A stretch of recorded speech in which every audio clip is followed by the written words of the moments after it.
तो question number 9 है function F X is equal to greatest integer function of x.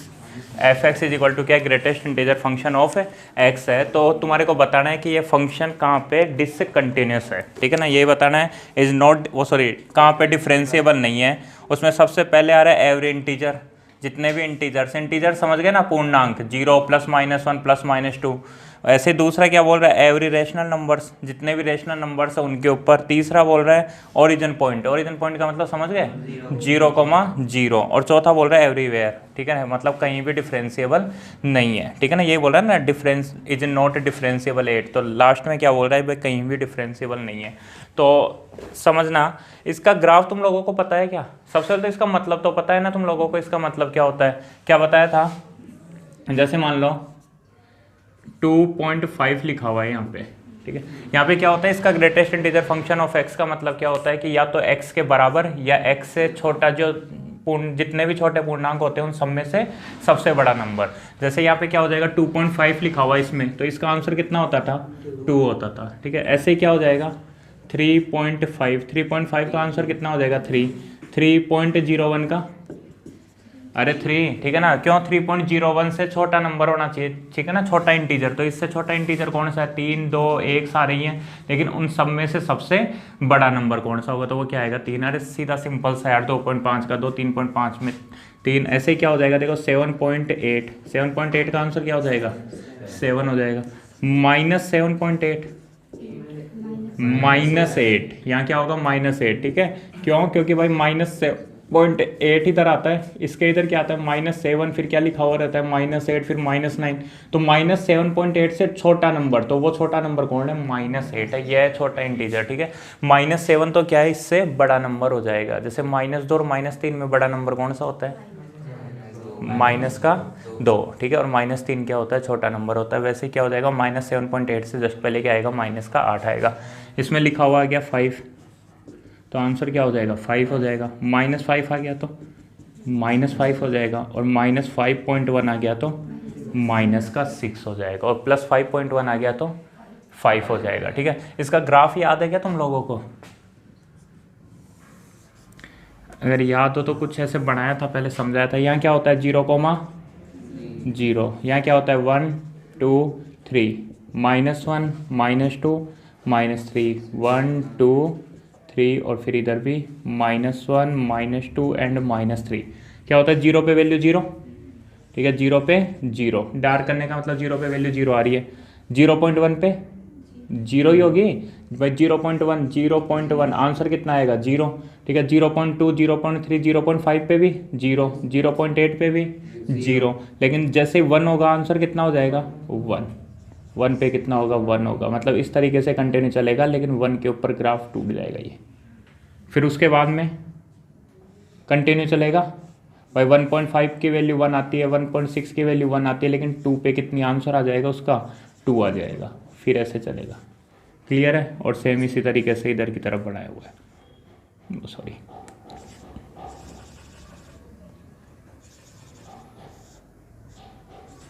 ये क्या होता है, इसका ग्राफ होता है greatest integer function of x का। अब ये बताओ, ये फंक्शन जो है वो 0 से लेके 1 तक तो कंटिन्यूस है, 0 के बाद और 1 से पहले तो क्या है कंटिन्यूस है, लेकिन 1 के ऊपर क्या होता है टूट जाएगा। 1 के ऊपर टूट जाएगा मतलब फंक्शन क्या है, कंटिन्यूस ही नहीं है। और कंटिन्यूस नहीं है तो डिफरेंशिएबल होगा क्या, फंक्शन डिफरेंशिएबल नहीं हो सकता। आ रही है मेरी बात समझ में भाई, 0 से लेके 1 तक तो कंटिन्यूस है, लेकिन फिर 1 पे टूट जाएगा। फिर किसके 1 के बाद कहाँ टूटेगा 2 पे, फिर 2 के बाद 3 पे, इधर की तरफ -1 पे, और कहाँ टूट रहा है -2 पे टूट रहा है भाई। -1 तक तो 0 से लेके -1 तक तो कंटिन्यूस था इधर तो, ठीक है। लेकिन उसके बाद -1, -2, -3 इन सब पे टूट जाएगा। मतलब कहाँ कहाँ टूटेगा ये, 0 पे टूटेगा, -1 पे, +1 पे, 2 पे, -2 पे, 3 पे, -3 पे, 4 पे और -4 पे। तो ये नंबर्स कौन से हैं, इंटीजर्स फंक्शन है, पूर्णांक है। तो पूर्णांक के ऊपर फंक्शन ना तो क्या होता है कंटिन्यूस होता है, और ना ही डिफरेंशिएबल होता है, ठीक है। आ गई बात समझ में। तो देखो अब इसको प्रूफ कैसे करें, तो या तो डायरेक्टली समझ गए होंगे भाई आंसर क्या आने वाला है, जितने भी इंटीजर्स होते हैं उन सब के ऊपर फंक्शन क्या हो जाता है, नॉट डिफरेंशिएबल हो जाता है। ठीक है, तो केवल इंटीजर्स के ऊपर ही प्रूफ कर दो। अब मेरे को एक बात बताओ, सुनना, जैसे मान लो यहाँ 2.5 लिखा हुआ है, तो इसका आंसर कितना आया रे, 2 आ गया, आंसर क्या आ गया, 2 आ गया। ठीक है, यहाँ पे 5.8 लिखा हुआ है, तो इसका आंसर कितना होगा, 5 होगा। ठीक है, मान लो मैं ऐसे बोल रहा हूँ, यहाँ पे लिखा हुआ है a प्लस से h, तो आंसर कितना आएगा, a प्लस एच का आंसर a आ जाएगा। और a माइनस एच लिखा हुआ है, तो a माइनस एच, थोड़ा दिमाग लगा के सोच के बोलना, a माइनस एच लिखा हुआ है, जैसे समझो, जैसे लिखा हुआ है 5 माइनस 0.1, 5 माइनस 0.1, तो आंसर क्या आएगा, 4 आएगा। क्या रे भाई, क्या आएगा, 5 में से 0.1 को माइनस करोगे तो 4 पॉइंट समथिंग आंसर आएगा। अरे 5 में से कुछ भी माइनस करोगे तो 4 पॉइंट समथिंग आंसर आएगा। 4 पॉइंट समथिंग लिखा हुआ है, इसका मतलब आंसर क्या आएगा, 4। तो 5 में से कुछ भी माइनस किया तो उत्तर कितना आया, 4। इसका मतलब मैं इसको बोल सकता हूँ 5 माइनस 1 उत्तर आएगा। आ रहा है समझ में? ऐसे देखो, 10 से माइनस 0.5, 10 माइनस 0.5 तो उत्तर 9 आएगा। क्या भाई, ये 9.5 होता है, ये जैसे 4.9 होता था, ये क्या होता है, 9.5 होता है। अब 9.5 का उत्तर कितना आएगा, 9। कैसे निकालो भाई, ये जो लिखा हुआ है इसमें से क्या कर दो, एक को कम कर दो तो उत्तर 9 आ जाएगा। तो वैसे ही देखो क्या लिखा हुआ है, a माइनस एच, तो a माइनस एच का आंसर क्या आएगा, a माइनस 1 आएगा, a से 1 कम आएगा। आगे बात समझ में? और a प्लस एच लिखा हुआ रहता तो a ही आ जाता। ठीक है, क्या आ जाएगा, सीधा उत्तर a आ जाएगा। जैसे मान लो 2.5 का मतलब क्या है, 2 प्लस 0.5, अब 2 में कुछ भी ऐड हुआ तो आंसर कितना आएगा भाई, 2 से थोड़ा ज़्यादा है, 2 से थोड़ा ज़्यादा है तो 2 ही उत्तर आएगा, 5 से थोड़ा ज़्यादा है तो 5 ही उत्तर आएगा। तो यहाँ पे a से थोड़ा ज़्यादा है तो क्या आएगा, उत्तर a ही आएगा। लेकिन ये क्या हो जाएगा, जैसे मान लो 5 में से कुछ भी माइनस किया तो आंसर क्या होगा, 4 पॉइंट समथिंग होगा। और 4 पॉइंट समथिंग कैसे, मतलब तो आंसर कितना मिलेगा, 4। तो 5 में से क्या कर दो, 0.1 को कम कर दिया। ठीक है, वो सॉरी 5 में से क्या कर दोगे तुम लोग, 1 को कम कर दोगे तो तुम्हारे को उत्तर मिल जाएगा। नहीं आई बात समझ में? ठीक है, इसका वास्तव में मतलब क्या होता था, इक्वल और ग्रेटेस्ट इंटीजर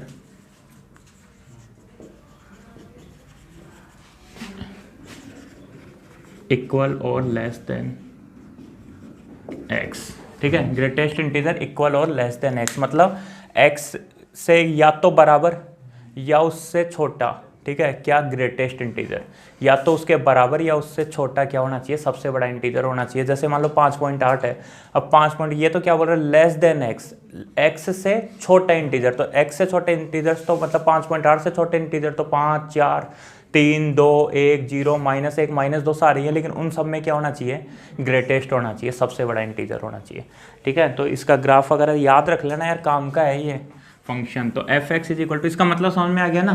तो ये सब तो मिटा रहा हूँ, तो डायरेक्टली आंसर लिख देना, या तो क्या लिख दोगे, कहाँ पर डिफरेंशिएबल नहीं होगा फंक्शन, एवरी इंटीजर, जितने भी इंटीजर्स हैं उन सब के ऊपर क्या होगा, फंक्शन नॉट डिफरेंशिएबल होगा। क्यों? क्योंकि वहाँ पे कंटिन्यूस नहीं, और कंटिन्यूस नहीं है तो डिफरेंशिएबल भी नहीं होगा। अब दूसरी बात समझो, देखो इसको कैसे प्रूव कर सकते हैं।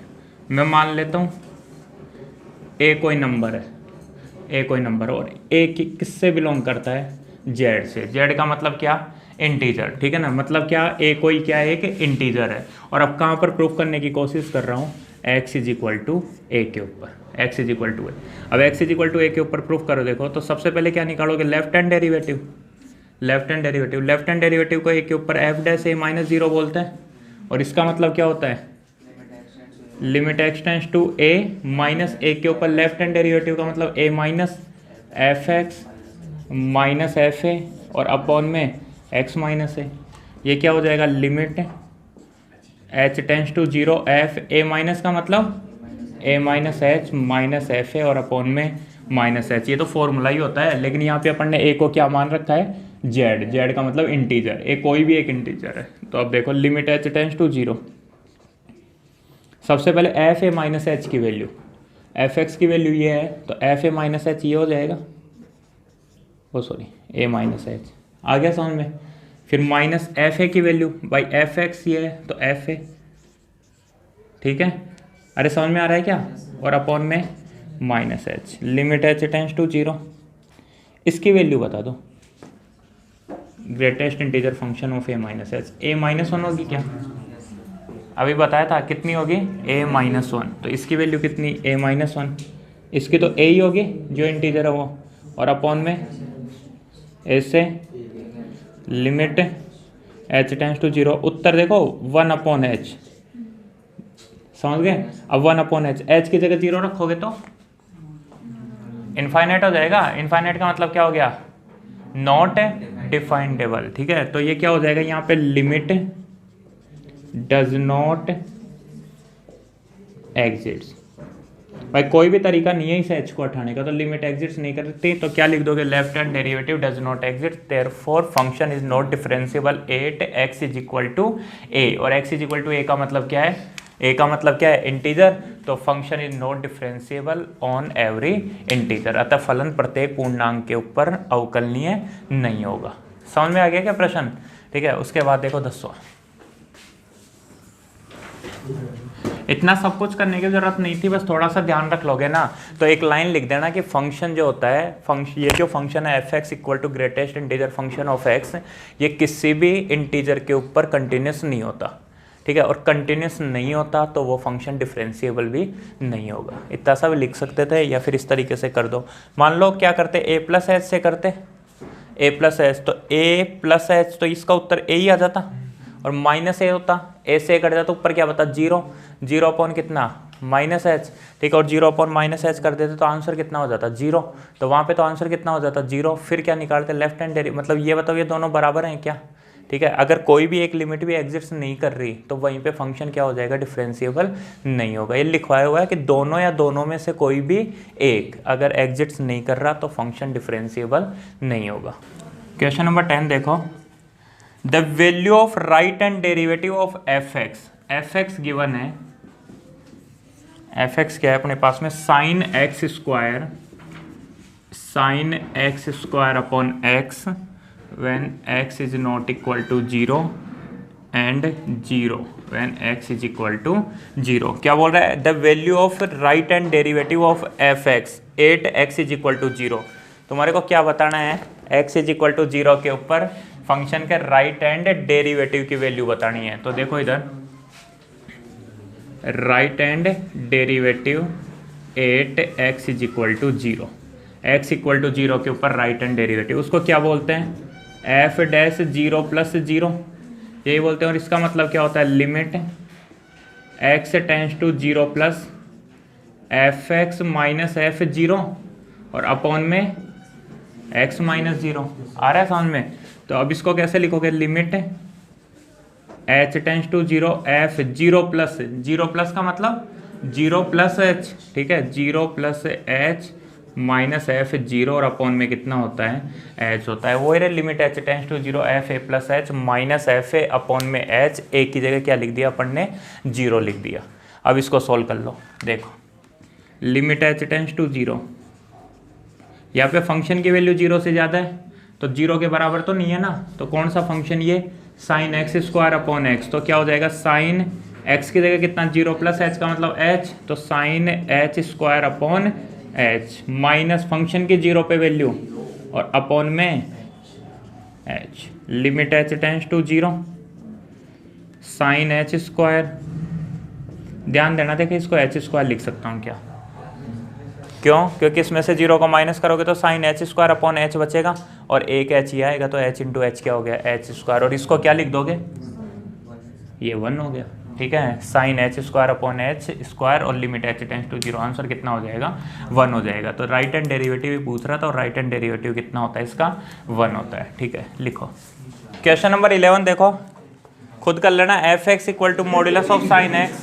Plus modulus of cos x plus modulus of x लिखा हुआ है ना। तो कैसे करोगे पता है, मॉड्यूलस ऑफ sin x लिखा हुआ है, तो मॉड्यूलस ऑफ sin x जो होता है वो हमेशा कंटिन्यूस फंक्शन होता है, ठीक है। क्या बता रहा है, हाँ कंटिन्यूटी चेक करवा रहा है। मॉड्यूलस ऑफ sin x हमेशा कैसा होता है, continuous. Modulus of cos x हमेशा कैसा होता है, कंटिन्यूस। और मॉड्यूलस ऑफ x भी कैसा होता है, कंटिन्यूस। कंटिन्यूस होता है, डिफरेंशिएबल नहीं होता x इज इक्वल टू 0 के ऊपर, लेकिन कंटिन्यूस तो होता है ना। तो एक बात, तो तीनों के तीनों फंक्शन कंटिन्यूस फंक्शन है, और अगर तीनों के तीनों फंक्शन कंटिन्यूस फंक्शन है तो कोई भी कंटिन्यूस फंक्शन उनका सम भी करते हैं तो वो भी कैसा आता है, कंटिन्यूस ही आता है। तो एक लाइन लिखनी है कि modulus of sin x, modulus of cos x और मॉड्यूलस ऑफ x तीनों फलन कैसे हैं, सतत फलन है, कंटिन्यूस फंक्शन है, इसलिए क्या होगा, इनका जो सम होगा, इनका जो जोड़ होगा वो भी कैसा होगा, कंटिन्यूस होगा। तो ये तो प्रूफ हो गया। क्वेश्चन नंबर 12 देखो, क्वेश्चन नंबर 12 है find the value of m। तुम्हारे को m की वैल्यू फाइंड करनी है when the following function is continuous at x is equal to 0। जबकि जो एक फंक्शन दिया हुआ है वो फंक्शन x इक्वल टू 0 के ऊपर कंटिन्यूस फंक्शन है। तो देखो f(x) क्या है, sine m plus 1x plus sine x, और अपॉन में कितना लिखा हुआ है, x लिखा हुआ है। ये तो कब होता है, जब x की वैल्यू 0 से कम हो। इसकी वैल्यू 1/2 होती है, कब होती है, जब x की वैल्यू 0 के इक्वल हो। और ये होता है x पावर 3/2 प्लस 1/2। ये कब, जब x की वैल्यू 0 से ज़्यादा हो। कहाँ पे कंटिन्यूस है, x इक्वल टू 0 के ऊपर। और x इक्वल टू 0 के ऊपर अगर फंक्शन कंटिन्यूस है तो फंक्शन की 0 पे वैल्यू, उसकी लेफ्ट हैंड लिमिट और राइट हैंड लिमिट, तीनों की तीनों क्या होंगी, बराबर होंगी। और उसी को काम में लेते हो किसकी वैल्यू फाइंड करनी है, अपने को m की वैल्यू फाइंड करनी है। तो देखो कैसे करोगे, कहाँ पर चेक करना है, x इक्वल टू 0 के ऊपर, और फंक्शन की 0 पे वैल्यू क्या है, 1/2। अरे x इक्वल टू 0 के ऊपर फंक्शन की वैल्यू क्या है, 1/2। अगर ये 1/2 है तो इसकी लेफ्ट हैंड लिमिट भी 1/2 होगी और राइट हैंड लिमिट भी 1/2 होगी। अब ये बताओ मेरे को, लेफ्ट हैंड लिमिट निकालो कि right hand limit, left hand limit. क्यों, क्योंकि m कहाँ लिखा हुआ है, 0 से कम। जब x की वैल्यू 0 से कम होती है, और 0 से कम का मतलब क्या हो गया, लेफ्ट हैंड लिमिट। m यहाँ होता तो राइट हैंड लिमिट निकालते। अभी क्या निकालेंगे अपन, left hand limit. Left hand limit को क्या बोलते हैं, f(0 - 0), ठीक है। और 0 - 0 का मतलब क्या होता है, limit x tends to 0 minus fx, केवल fx आ जाएगा। तो ये क्या होगा, limit h tends to 0 f(0 - 0) minus का मतलब 0 माइनस h, ठीक है। और 0 माइनस h का मतलब क्या हो गया, अरे f माइनस h। अब देखो, limit h tends to 0, f minus h की वैल्यू, f माइनस h की वैल्यू कैसे निकालोगे, देखो साइन और फिर क्या लिखा हुआ है, m प्लस 1 और फिर x की जगह क्या आ जाएगा, माइनस h। आ गया समझ में। और फिर प्लस साइन x का मतलब साइन और x की जगह माइनस h, और अपॉन में कितना, x की जगह क्या आएगा, माइनस का h आ जाएगा। इतना समझ में आ गया, ध्यान देना। Limit h tends to 0, limit h tends to 0। सबसे पहले देखो साइन, और ये पूरा थीटा है, साइन थीटा, तो ये माइनस जो है उसको बाहर निकाल लो भाई। Sine minus X is equal to क्या होता है, माइनस साइन एक्स। अरे ऐसे तो लिखा हुआ ना, m+1 into H into minus, तो माइनस को बाहर ले लोगे तो क्या हो जाएगा, minus sign m+1 into H हो गया।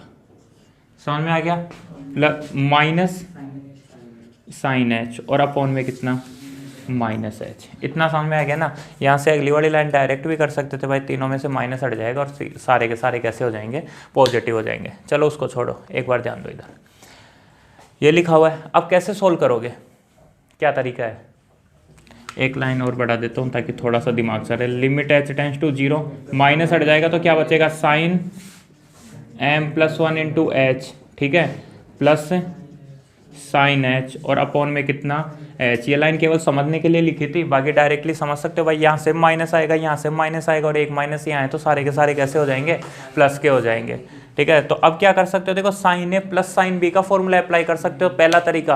लेकिन एक और तरीका है, देखो समझने की कोशिश करना, ईजी है। एक बार बताओ मेरे को, अगर मैं इन दोनों को सेपरेट कर लूँ तो साइन एच अपॉन एच कितना होता है, 1 होता है। साइन एच अपॉन एच तो कितना होता है, 1 होता है। और यहाँ पे क्या लिखा हुआ है, m+1h। तो ये तो तुम लोगों ने सोल्व किया ही है ना, लिमिट h टेंड्स टू 0, जैसे साइन 2h अपॉन h लिखा हुआ रहता था तो इसको 2 से मल्टीप्लाई कर देते थे और 2 से डिवाइड कर देते थे। आ गई बात समझ में। तो फिर इसकी वैल्यू कितनी हो जाती थी, 1, और केवल कितना हो जाता था, 2। तो यहाँ भी क्या लिखा हुआ है, h के आगे m+1 है। अरे कॉन्स्टेंट ही तो है, तो m+1 से नीचे गुणा कर देना, m+1 से ऊपर गुणा कर देना। तो यहाँ तो m+1 बचेगा और वहाँ 1 बचेगा। m+1 +1 कितना आंसर आएगा, m+2 आंसर आएगा। देखो समझना कैसे, लिमिट h टेंड्स टू 0, इसको लिख रहा हूँ साइन m+1 इंटू एच, और अपॉन में कितना एच प्लस लिमिट, अरे बोल तो दो यार, साइन एच अपॉन एच। ठीक है, अब क्या करोगे बताओ, ये तो 1 हो गया, ठीक है। यहाँ पे देखो m+1 इंटू एच है, तो यहाँ क्या करो m+1 और ऐसे क्या लिख दो, यहाँ बाहर ले लो m+1, आ गया समझ में। इसको लिख दो m+1 इंटू ये सारा क्या है 1 और +1, क्या बच गया m+2 बच गया। अरे समझ गया ना, 1 से तो m+2 आ गया समझ में। सेपरेट किया, m+1 से ऊपर नीचे गुणा किया तो क्या हो जाएगा, limit h tends to 0 sine x upon x क्या होता है 1 होता है, तो m+1 इंटू 1+1 इस तरीके से सोल्व कर दिया। अब क्या बोल रहा था, ये फंक्शन क्या है, कंटिन्यूस है, f(x) is continuous 8x is equal to 0, f(x) x बराबर 0 पर सतत फलन है, इसलिए क्या होगा, फंक्शन की 0 पे जो वैल्यू होगी वो किसके बराबर होगी, फंक्शन के लेफ्ट हैंड लिमिट के बराबर होगी। अब फंक्शन की 0 पे वैल्यू कितनी है 1/2, वो किसके बराबर होगी m+2 के, तो ये क्या हो जाएगा 1/2 इज इक्वल टू m+2। यहाँ से m की वैल्यू बता सकते हो -3/2, +2 इधर आएगा तो -2 और 1/2 -2 क्या होता है -3/2, तो m की वैल्यू कितनी आ गई -3/2 आ गई। नहीं आएगा क्वेश्चन समझ में आ गया ना, ठीक है। यहाँ पे ये समझ में आ गया ना, यहाँ क्या किया है, चलो देखो क्वेश्चन नंबर 13। क्वेश्चन नंबर 13 है, find the value of m and n, m और n दोनों की वैल्यू फाइंड करनी है when the following function is continuous. ये फंक्शन कैसा है, कंटिन्यूस फंक्शन है। देखो ध्यान देना, f(x) is equal to x² plus mx plus 1, वो सॉरी mx प्लस n। ये कब होता है, जब x की वैल्यू 0 से ज़्यादा हो और 2 से कम हो, 0 के इक्वल भी है, ठीक है। 4x - 1, ये कब, जब x की वैल्यू 2 से ज़्यादा और 4 से कम हो, और mx² plus 17n, mx² plus 17m, जब x की वैल्यू क्या होगी 4 से तो ज़्यादा होगी लेकिन 6 या 6 से कम होगी। और ये फंक्शन कैसा है, कंटिन्यूस फंक्शन है, तो तुम्हारे को m की वैल्यू और n की वैल्यू निकालनी है। एक बात तो m और n दोनों की वैल्यू चाहिए, और m और n दोनों की वैल्यू निकालने के लिए रुको रुको रुको, मैं भी तो बोलूँ, ठीक है। m और n दोनों की वैल्यू निकालने के लिए कितने इक्वेशन चाहिए, 2 इक्वेशन चाहिए। अब यार यहाँ से 2 इक्वेशन कैसे निकालोगे, तो सबसे पहले ये बताओ क्रिटिकल पॉइंट कौन कौन से हैं, एक तो 2 है और एक कौन सा है 4 है अभी के लिए, ठीक है ना, 6 से कम और 0 से ज़्यादा, तो एक तो देखो 2 और एक कौन सा ले लो 4। अब 2 के ऊपर क्या निकालोगे, 2 के ऊपर एक तो फंक्शन की वैल्यू निकाल लो, तो फंक्शन की वैल्यू 2 के ऊपर कौन सा फंक्शन काम में आएगा, ये फंक्शन काम में आएगा। तो फिर इस फंक्शन के लिए क्या निकालोगे, लेफ्ट हैंड लिमिट निकालोगे, क्यों, क्योंकि यहाँ पे x की वैल्यू 2 से कम है। 4 के ऊपर क्या निकालोगे, 4 के ऊपर एक तो ये फंक्शन काम में आ जाएगा 4 पे वैल्यू, और 4 के ऊपर लेफ्ट हैंड लिमिट या राइट हैंड लिमिट, अगर लेफ्ट हैंड लिमिट निकाल लोगे तो यही फंक्शन काम में आएगा, लेकिन क्या निकालना है राइट हैंड लिमिट, जिससे क्या होगा फंक्शन चेंज हो जाएगा, और फिर दोनों को बराबर कर देना। दोनों को बराबर करते ही अपने पास 2 इक्वेशन आएंगे, और दोनों इक्वेशन से m और n की वैल्यू आ जाएगी। नहीं है समझ में आ गया, तो कहाँ कहाँ निकाले, देखो सबसे पहले कहाँ पर x इज इक्वल टू 2 के ऊपर, x इक्वल टू 2 के ऊपर फंक्शन की वैल्यू बताओ क्या होगी, 4 इंटू 2 - 1, अरे 4 2 या 8 - 1 कितना होगा 7। अब क्या निकालना है, left hand limit. Left hand limit ही क्यों निकाल रहा हूँ, क्योंकि यहाँ पे क्या होगा, देखो अगर राइट हैंड लिमिट निकालोगे तो x की वैल्यू 2 से ज़्यादा, और x की वैल्यू 2 से ज़्यादा, तो यही फंक्शन काम में आएगा, और ये फंक्शन काम में लोगे, लास्ट में उत्तर तुम्हारे को वापस से क्या मिलेगा 7 मिलेगा। तो क्या निकालेंगे, लेफ्ट हैंड लिमिट, और लेफ्ट हैंड लिमिट को क्या बोलते हैं f2 - 0 बोलते हैं, ठीक है ना, 2 से कम। अब क्या होगा, इसका मतलब क्या होता है, limit x tends to 2 - fx, और इसका मतलब क्या होता है, limit h tends to 0 f2 का मतलब 2 - h। यहाँ तक समझ में आ गया, सोल्व करो।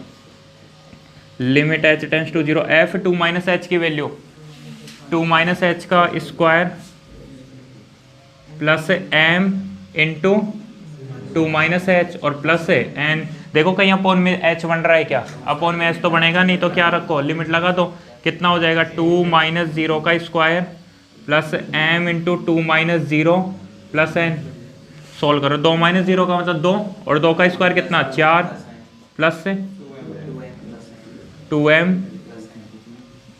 और प्लस n, ये आ गया क्या समझ में। अब फंक्शन क्या है, कंटिन्यूस है। फंक्शन कंटिन्यूस है तो ये दोनों क्या होंगे बराबर। अरे फंक्शन की 2 पे वैल्यू और फंक्शन की लेफ्ट हैंड लिमिट क्या होंगी बराबर होंगी।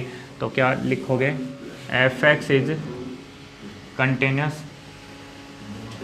एफ एक्स कैसा है, कंटिन्यूस है, इसलिए क्या होगा फंक्शन के 2 पे वैल्यू और फंक्शन के 2 पे लेफ्ट हैंड लिमिट दोनों क्या होंगे बराबर। अब फंक्शन के 2 पे वैल्यू कितनी है 7 और equal to 4 plus 2m plus n, 4 plus 2m plus n। इसको क्या लिखोगे 2m plus n is equal to 3 और ये इक्वेशन नंबर फर्स्ट हो गए। ठीक है, अब कहाँ पे निकालें, x इज इक्वल टू 4 के ऊपर।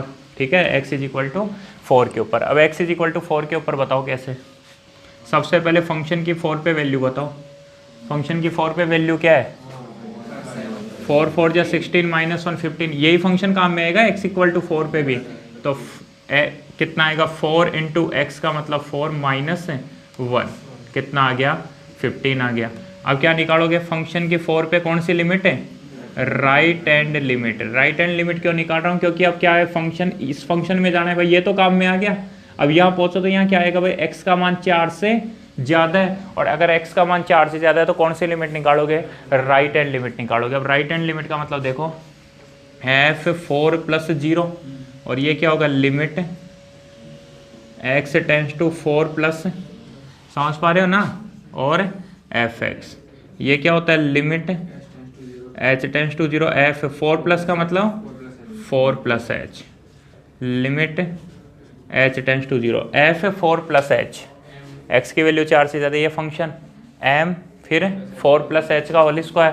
तो m x का स्क्वायर मतलब 4 प्लस h का स्क्वायर और प्लस 17 n, रखो 0, m 4 प्लस 0 का स्क्वायर प्लस 17 n, 4 का स्क्वायर कितना 16, 16 को m से गुणा करोगे तो 16 m प्लस 17 n। वही कहानी एफ एक्स क्या है कंटिन्यूस है, तो इसलिए क्या हो जाएगा फंक्शन की 4 पे वैल्यू किसके बराबर होगी 4 प्लस 0 पे। फंक्शन की 4 पे वैल्यू बताओ 15 और ये किसके बराबर होगा 16m प्लस 17n। ठीक है, इसी बात को ऐसे लिख सकता हूँ क्या 16m plus 17n is equal to 15 और ये इक्वेशन नंबर सेकेंड चेंज करके लिख दिया। ठीक है, अब क्या करोगे इक्वेशन नंबर फर्स्ट और इक्वेशन नंबर सेकंड से m और n की वैल्यू निकालोगे। अब तो निकाल दोगे ना, कैसे from equation first and second. देखो सेकंड पहले लिख देता हूँ 16m plus 17n is equal to 15। इसको किससे मल्टीप्लाई कर लो 8 से, तो 8 टू जा 16m प्लस 8 से करोगे तो 8n इज इक्वल टू 24। समझ में आ गया। ठीक है, ये माइनस ये माइनस ये माइनस ये तो गया, 17 में से 8 गए तो 9n। ठीक है, is equal to minus 9, n is equal to -1। n की वैल्यू किसी भी इक्वेशन में रख दो, n की वैल्यू यहाँ रख दो, -1 रखोगे तो देखो क्या आएगा 2m -1 is equal to 3, 2m is equal to 4, m is equal to 2, m is equal to 2 हो गया। इसलिए क्या हो जाएगा m की वैल्यू 2 और n की वैल्यू -1। ये अपना सॉल्यूशन है। समझ में आया नहीं आया क्वेश्चन, समझ में तो आ गया ना। 2 के ऊपर फंक्शन की वैल्यू और लेफ्ट हैंड लिमिट और 4 के ऊपर फंक्शन की वैल्यू और राइट हैंड लिमिट दोनों को बराबर कर देना, 2 इक्वेशन बनेंगी, दोनों को सोल्व करोगे तो m और n का मान आ जाएगा। ठीक है।